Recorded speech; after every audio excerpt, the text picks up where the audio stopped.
So here they go, long ball up. Bassi does a poor job controlling it. Bassi starts to run beyond Adingra. Aina and Ajayi are having to figure out what to do about it, right? This just creates a little bit of confusion for the defenders. It's something they have to problem solve. Adingra does a very nice job cutting in, whips in a very dangerous ball. Could have been 1-0 early.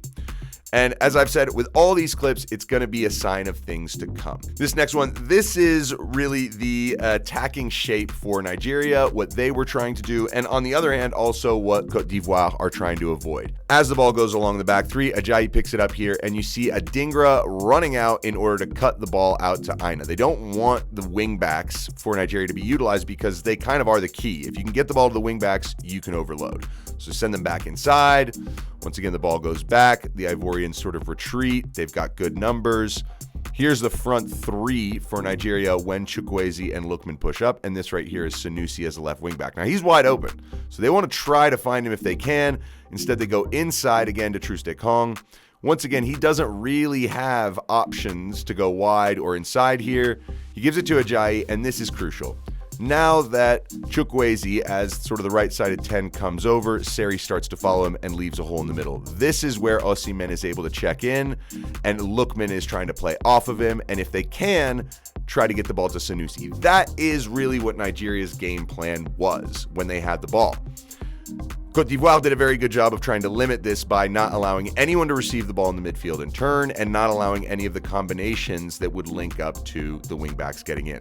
That's basically what everyone was doing, and I think the Ivorians pulled this off fantastically. They did not concede many chances at all. Lookman and Chukwueze and Osimhen didn't do a whole lot, and so that's just kind of the way that panned out. More foreshadowing. This is Côte d'Ivoire chance. If you can see, Kessie has sort of pushed up into the front line. What this does is it makes Saido Sanusi, who is the left wing back for Nigeria, tuck in, okay? Allaire is in between the two center backs. This is Calvin Bassey and Troost-Ekong. And out here is Ajayi. So these are the back three. There's the left wing back. Ola Aina has pushed all the way out to Conan. This is Ivorian's left wing back. Seri wide open in the middle, and here the four midfielders in a flat line. Not ideal, and this is what the Ivory Coast wanted to try and make happen consistently. Ball comes back across to Seri, then go wide. Again, it's all bunched in the middle for Nigeria, so where's the space? Goes out wide to Serge Aurier, and now this is important because once you've got Ademola Lookman, he is a crucial part of the Nigerian counterattack. Once he is this deep, you've really got him isolated away from Victor Osimhen. If you count 1, 2, 3, 4, 5, 6, 7, 8, Chukwueze's just out of your picture. That's 9 players all within 30 yards of the goal. Osimhen is completely isolated. This is how you keep Nigeria from being able to counterattack. Great ball in. Aina has to come back and clear the danger out. So that really is what the Ivory Coast did well. One thing, we'll take a look at this real quick on the tactical board that I've got here. If Osimhen is up here, he cannot cover both Ndika and Kosunu. They can play the ball sort of between them, and if he does cut one out, it goes into Seri, and then it goes to the other one. So Osimhen is really 1 against 3 in here. Chukwueze and Lookman, they have choices they have to make. Do they go out and cover Aurier and Conan? Because if the ball goes out to Conan, Chukwueze is the one that should pressure. Unless he's tucked in and Aina goes forward, which then means Ajayi needs to come over, Troost-Ekong needs to come over, Bassey comes over, Sanusi, and now Gradel's wide open. Which means what? Iwobi has to drop in, Lookman has to drop in, and once again, as the ball comes across, it can come to Aurier, who then is able to drive forward with the ball and possibly create a 2v1 out here. Iwobi stuck. Basically, this is the kind of thing that the Ivorians wanted to do, and when they did it, they were very successful. This is a corner kick. Again, a sign of things to come. Adingra, great ball to the back post. Ndika should... No, Gradel really had an opportunity to take his time there. If you take a look here, the front three of Nigeria are all pinned very high, right? All the 2 10s are up, so it looks like a front three. On the backside here is Ola Aina, who is the right wing back. He is pushed way, way high, and he's wide open, right? Now, we have to continue this clip just a tad so we can see where Sanusi is. Bassi plays the ball into the midfield to Lookman, who checked back in. This is crucial for the Ivorians, that they made sure that, again, Lookman is not able to get the ball and turn and combine, because he can either find Sanusi here. If he's able to turn, he's able to play a ball into this space right here where he can find either Osimhen or Chukwueze, or there's the switch out to Aina on the far side. These are really dangerous situations if the Ivorians let it happen.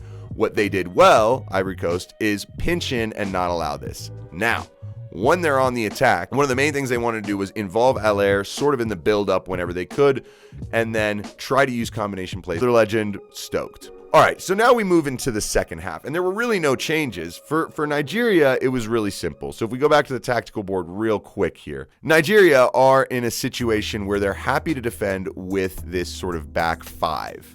They're more than happy to do this, keep people tight, and hopefully, if they can get Chukwueze and Lookman upfield to combine. If Iwobi and Onyeka can cover Fofana and Kessie, then it's fine. But the problem for them was they were very rarely able to establish any kind of possession, and they were relying either on set pieces or the break. So how would this go in the second half? Well, the Ivorians just kept doing what they were doing, except there is one thing that started to happen, and that was that the center backs started to invade in the midfield a little bit more. And so we'll see that in just a few minutes here. But first, set pieces would be replaced immediately by Diakite. He had the dramatic late winner against Mali at the end of extra time, and he has just been a very, very solid player throughout the tournament. He's made a difference when he has come on. And here's another nice little pattern by the Ivorians. Ball goes out to Kosunu here. He starts to step forward into Seri. Seri doesn't really have anywhere to go. As you can see again, Kessie stepping up into the front line. Fofana sort of taking up the middle space. Here's Diakite. Seri goes ahead, looks, and as he draws in Iwobi, this is crucial, he draws him in, is able to play a nice little square pass that allows Kosunu to beat that line and drive in. Now they have good numbers up situations. Kessie has actually dropped back in to be able to receive the ball. Everyone is running forward. That's exactly what you want. It comes into Allaire. This is Diakite. His run is great because it keeps Sanusi with him. Calvin Bassi has to watch. Out it goes to Kessie, who was doing this all night, going out on the wings, combining. This ball clips.